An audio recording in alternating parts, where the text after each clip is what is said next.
নমস্কাৰ বন্ধুসকল বেজপুৰ diesel YouTube চেনেললৈ আপোনালোক সকলোকে স্বাগতম জনাই আজিৰ ভিডিঅ'টো আৰম্ভ কৰিব লৈছো।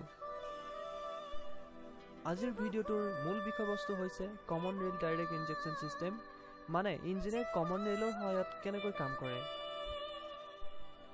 যদি মোৰ ভিডিঅ'টো চাই ভাল পায় তেনেহলে বন্ধুসকল প্লিজ মোৰ চেনেলটো সাবস্ক্ৰাইব কৰাৰ লগতে ভিডিঅ'টো লাইক, শ্বেয়াৰ এণ্ড কমেণ্ট কৰে যেন and press the bell icon for your latest notification.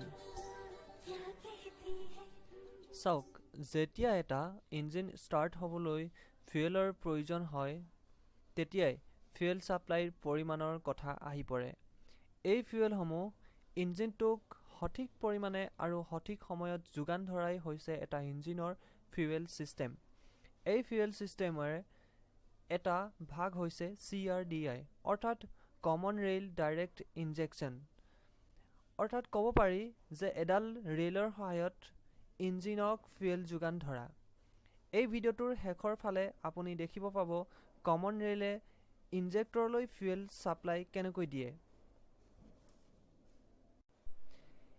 এতিয়া চাওক, ইঞ্জিনটো যেতিয়া এক্সটাৰ্নেল পাৱাৰ ইউজ কৰি আমি মুভিং কৰাওঁ তেতিয়াই প্ৰেছাৰ পাম্পে কেমশ্যাফ্টৰ সহায়ত পাম্পিং কৰিব আৰম্ভ কৰে।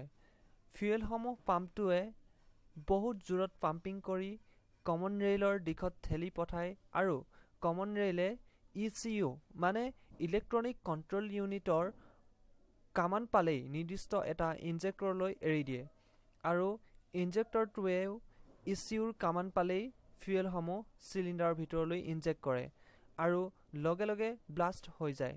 তেনেহলে বন্ধুসকল এই কামটোকে বাৰে বাৰে কেনেকৈনো হয় চাওঁ আহকচোন।